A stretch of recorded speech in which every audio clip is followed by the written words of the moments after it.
Mary Richardson Kennedy was found hanging in the barn of the family's Bedford estate on May 16, 2012. She was 52 years old. An autopsy found 3 antidepressants in her system, no alcohol. She was sober when she died. That single fact has never gotten the headlines it deserved. Because the headline America ran with, for the 2 years of her decline, for the decade before it, for the weeks after her death, was a different story entirely. A story about a troubled woman, an unstable wife, a Kennedy casualty, which is almost a genre at this point, almost a brand. Here is a different story. Mary Richardson Kennedy held a degree from Brown University and a graduate credential from the Rhode Island School of Design. She co-founded the Food Allergy Initiative, the largest private source of food allergy research funding in the United States. She was a pioneer of green architecture who rebuilt her family home into an eco-advanced structure that industry publications praised. She was, by every neighbor's account, warm, competent, present, the kind of woman who makes communities function without ever claiming credit for it. She married Robert F. Kennedy Jr. on April 14, 1994, 6 months pregnant. 1 month before the ceremony, Kennedy had finalized his divorce from his first wife, 31 days. That is the transition window between marriages for a man who would go on to document his infidelities in a private journal, scored, catalogued, 37 women ranked numerically, that he later denied ever existed, even after the New York Post published a photograph of it. In his own diary entries, Kennedy wrote, "I feel out of control. Sometimes I wonder why God gave me such powerful demons." He wrote that in 1999, 5 years into his marriage to Mary. While she was raising his children, all 6 of them, 2 from his prior marriage, and managing his household, and attending his events, and standing at the correct angle, in the correct photographs. The marriage of Mary Richardson Kennedy to RFK Jr. has been called troubled, turbulent, sad. Those words are doing a great deal of protective work.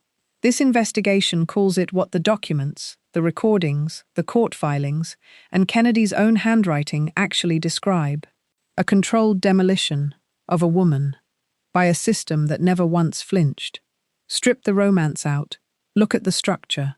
Mary Kathleen Richardson was born October 4, 1959, in Bayonne, New Jersey. Not political royalty, not legacy money. She built her standing through skill, 2 graduate-level credentials, a professional reputation in a technically demanding field, and a philanthropic footprint that predated any association with the Kennedy name. She was not orbiting power, she was generating her own. Robert F. Kennedy Jr. was something else entirely.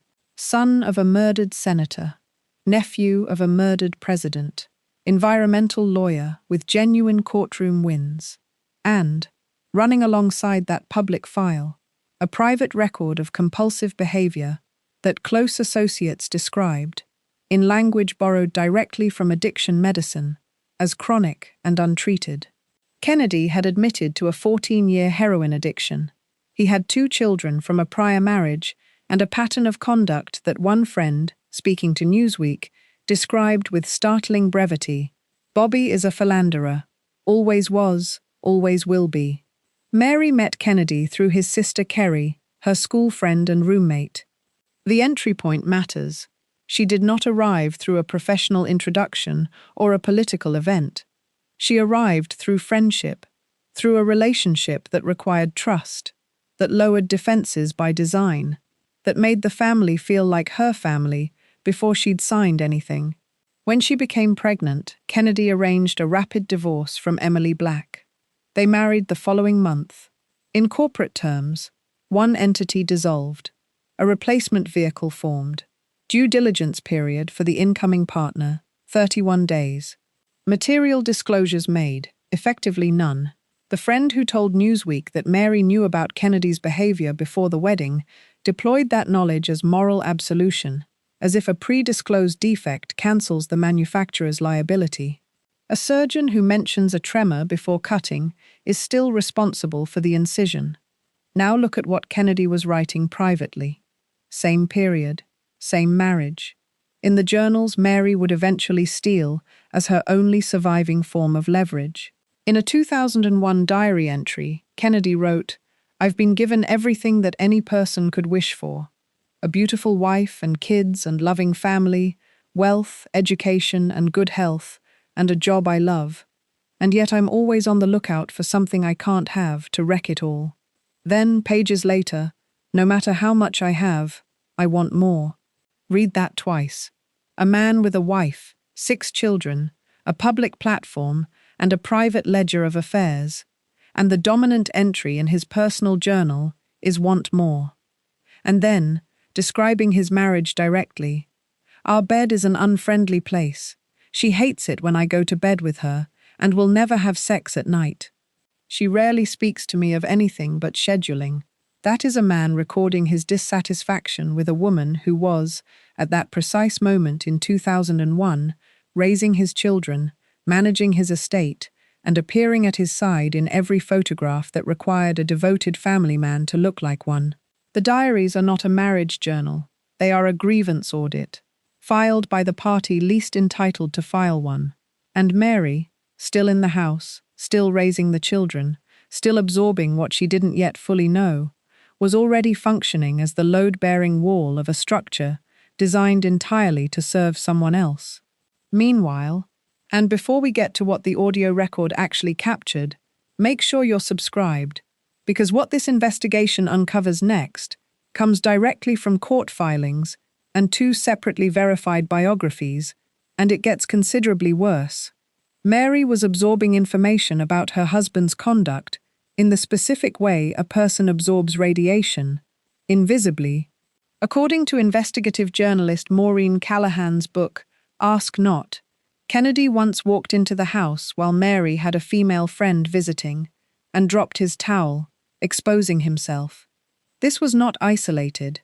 Mary described the affairs as astronomical in number, among them a celebrated actress who vacationed with the family, an older model who was always around, a socialite whose husband was one of Kennedy's close friends, a royal, the wife of a famous man, a lawyer, a doctor, an environmental activist, not strangers in airport hotels, women inside the household perimeter.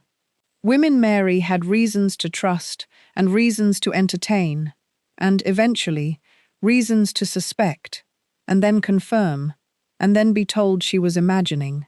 The nearly 400-page red journal Kennedy kept contained a list of 37 women's names, each scored on a scale of 1 to 10, with a 10 indicating intercourse. 16 names were marked with a 10. The New York Post reviewed a copy in September 2013. On November 13, 2001 alone, Kennedy had recorded encounters, or attempted encounters, with 3 separate women. One day.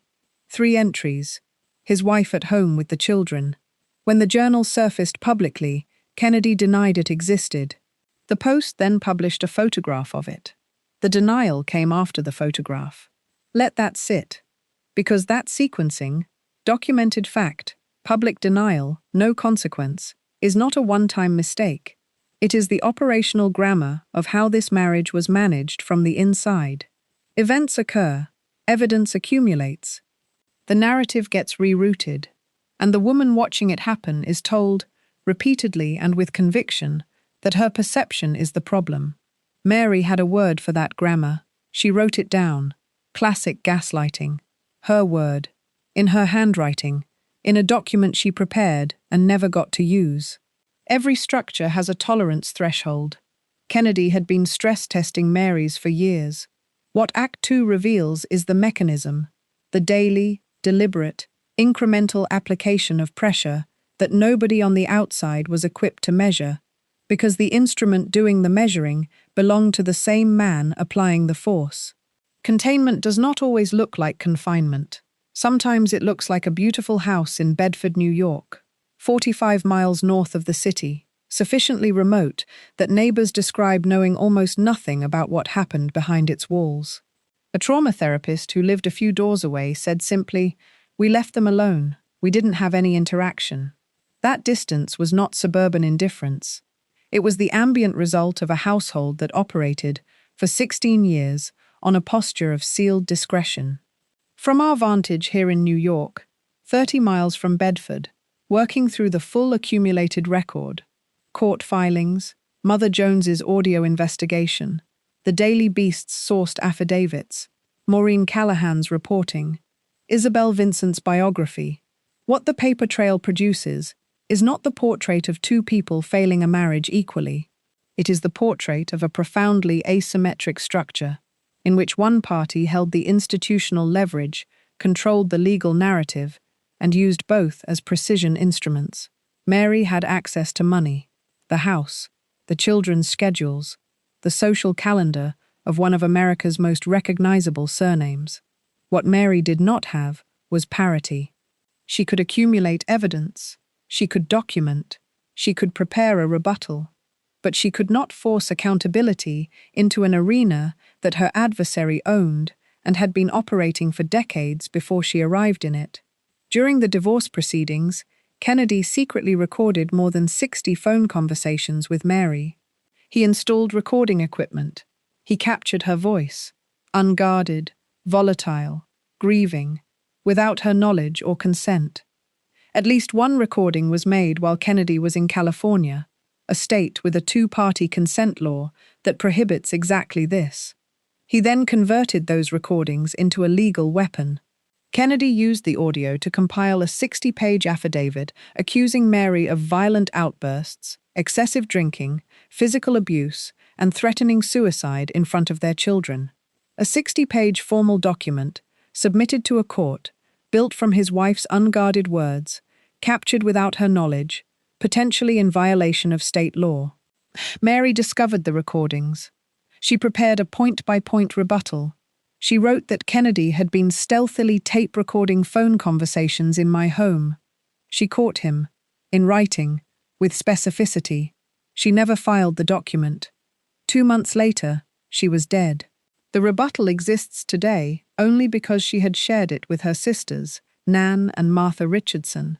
Without that act, that single act of handing paper to people who loved her, it disappears entirely.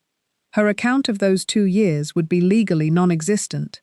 The only filed version of events would be Kennedy's 60-page dossier, his voice, her silence. That is not a coincidence.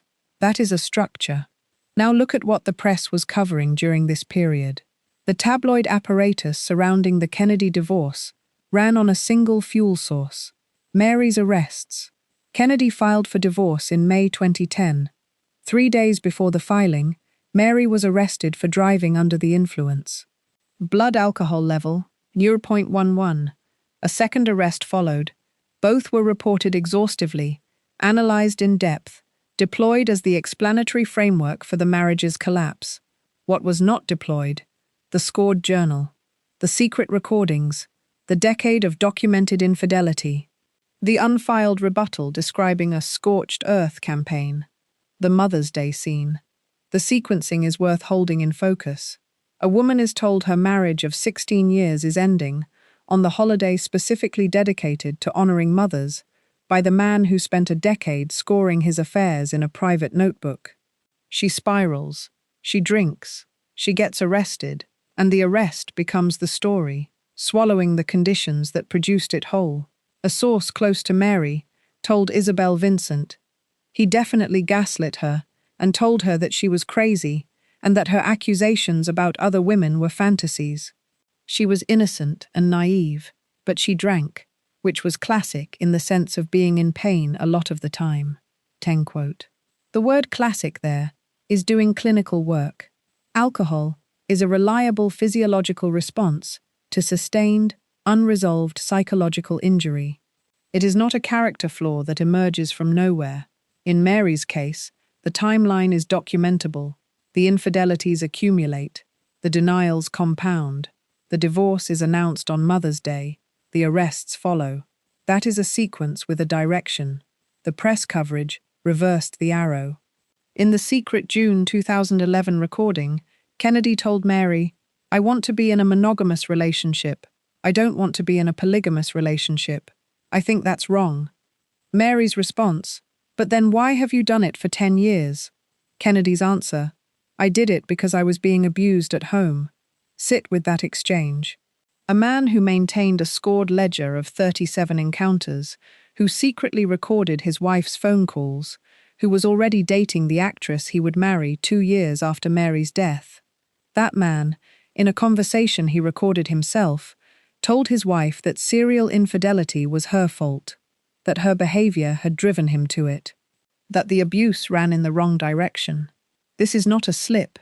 This is the technique Mary had already named in her rebuttal. He rejiggers the facts, or makes them up, and rushes to tell as many people as he can, so that is the version of reality that gets distributed in people's minds. She diagnosed the methodology with clinical precision. She still could not exit it. Sources told Vincent that by her final months, Mary had achieved sobriety. She was attending AA meetings. She was trying to resist Kennedy's pressure to settle the divorce on his terms. One insider summarized the psychological architecture succinctly. It was the Kennedys or nobody. That sentence is the cage, not bars, not locks. A single sentence, internalized over nearly 2 decades, that made the destruction of self feel preferable to the destruction of identity. And then Kennedy pulled the trigger on Mother's Day. Mother's Day. 2010. Kennedy told Mary he planned to file for divorce. On Mother's Day. That specific choice of date is either the most oblivious thing a man has ever done, or it isn't oblivious at all. Either way, the result was the same. Police visited the Bedford home multiple times in the days that followed. 3 days after the announcement, Mary was arrested for driving under the influence. The sequencing that followed is the architecture of the cover-up in miniature. A woman absorbs a catastrophic blow. She destabilizes visibly. The visible destabilization becomes the story. The blow that caused it becomes a footnote, then a rumor, then nothing. By 2012, Mary was in the final stretch of a custody battle she was losing. Kennedy had already begun a relationship with actress Cheryl Hines. The divorce case sat legally unresolved, and the pressure on Mary, financial and custodial and psychological, had been moving in one direction for 2 full years, with no flaw in sight. Kennedy's court filings had asked the court to order Mary to agree to a custody arrangement for the sake of my children and for my own safety and sanity. He alleged in those filings that Mary had been abusive toward his children from his first marriage. Specifically, he claimed his daughter, then 9, had told him tearfully that Mary was stealing her belongings, a wallet, a plane ticket, and hiding them in a drawer under her clothes. He said the daughter told him directly, "No, Daddy, Mary hates me." These allegations were in the filed affidavit. The filed affidavit went to the Daily Beast. The Daily Beast published it. The story ran in Newsweek. It circulated nationally. Mary's 60-page rebuttal, the one accusing Kennedy of illegal recordings, prescription drug abuse, physical violence, and running a scorched earth legal campaign, was never filed. It reached the public only because Mary had handed physical copies to her sisters before she died.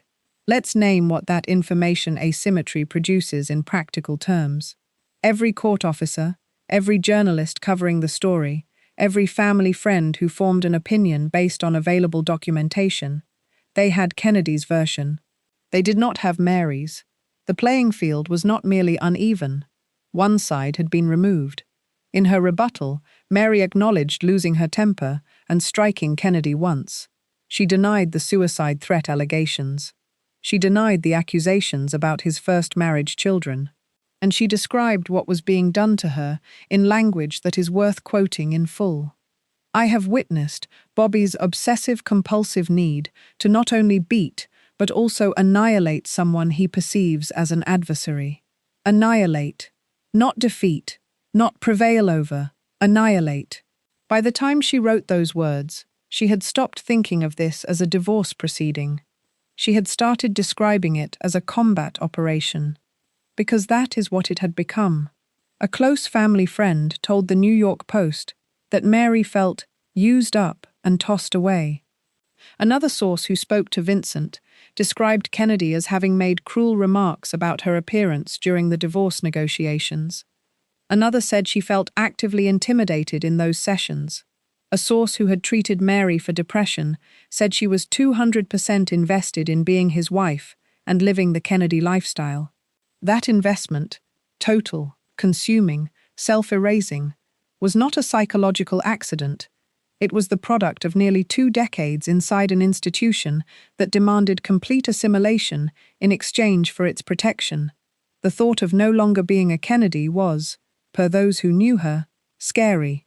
Not just sad, scary, as if the identity had fused to the role so completely that removing the role removed the self. After Kennedy filed for divorce, the Kennedys publicly attributed Mary's deterioration to her depression and alcohol abuse. That framing, which located causality entirely within Mary's psychology, detached from its context, was accepted and amplified without serious challenge.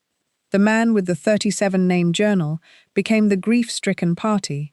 The woman with the 60-page rebuttal became the cautionary tale. The PR infrastructure around Kennedy was not a visible operation. No crisis communications firm, no statement-issuing publicist. What Kennedy had was far more durable, institutional credibility built over generations. The son of an assassinated senator, the environmental lawyer who had sued polluters and won, the Kennedy who carried grief as a public credential and deployed it as biographical armor. These facts do not vanish when a man secretly records his wife, but they function as counterweight, dense enough that the scales rarely tip regardless of what lands on the other side. Kennedy's court papers asked that Mary be required to remain sober in front of their children and not threaten suicide in their presence. Her family's legal team called the filings a brutal psychological weapon. The phrase got one news cycle. The filings got months. And then, in the final weeks, sources told Vincent that Mary had been sober in her final months.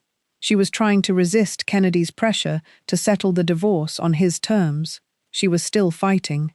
On May 15, 2012, the day before her death, Mary called Kennedy. She told him everything was her fault. She said she was sorry for everything. She said he had been right about everything. That call is in the Bedford Police Department's released files. Kennedy gave a statement to a detective the following day, after her body was found. The specifics of what everything meant were blacked out in the public release. We do not have access to what she meant by everything, but we have the full paper trail of what she had experienced in the years before she said it. We have the journal, the recordings, the rebuttal, the Mother's Day announcement, the custody loss, the public framing that made her the story's villain, the private life that made her the story's only actual victim. She was found hanging from a beam in the barn. Her fingers were caught between the noose and her neck. Her doctor, according to Vincent's biography, said quietly, "Maybe she really didn't want to die. Maybe she really didn't want to die." She left no note that was ever made public. The Kennedy family's statement, issued through RFK Jr.'s chief of staff, "Mary inspired our family with her kindness, her love, her gentle soul, and generous spirit." Her own family's statement, "We deeply regret the death of our beloved sister Mary, whose radiant and creative spirit will be sorely missed by those who loved her." 2 statements, both warm, both past tense, both entirely absent of any reference to the legal campaign waged against her, the recordings made of her, the rebuttal she never filed, or the man who told her, on tape he had created, that she had driven him to 37 affairs. The cover-up requires no coordination. It requires only that the dominant party controls the filed record and that the subordinate party runs out of time before she can correct it. Mary ran out of time on May 16, 2012. Final accounting. Cold numbers only.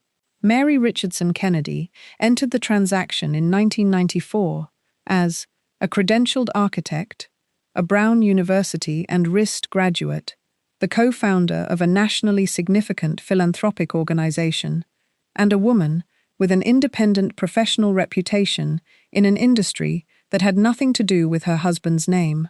She managed a household of 6 children. She renovated an estate into an environmentally advanced property. She attended every public event that required a Kennedy wife to be present and composed. She showed up, consistently, for 18 years. She exited without custody of the 4 children she raised. Without the marital structure she had spent 2 decades maintaining at compound interest on the cost of self. Without the name she had subordinated her own identity to carry. Without ever having filed the document that named, in her own clinical language, precisely what had been done to her. The 60-page rebuttal exists only because of her sisters. The diary was photographed after its owner denied its existence. The 60 recordings were made without her consent, potentially in violation of California law, and used to construct a legal case against her. Her final phone call, "You were right about everything," was handed to police by the man she called. Against that ledger, what did Kennedy surrender? A marriage he had operationally vacated years before the filing. He married Cheryl Hines in 2014. He ran for president in 2024. He was confirmed as United States Secretary of Health and Human Services in February 2025, the federal body responsible for national policy on mental health, domestic violence intervention, and substance abuse treatment.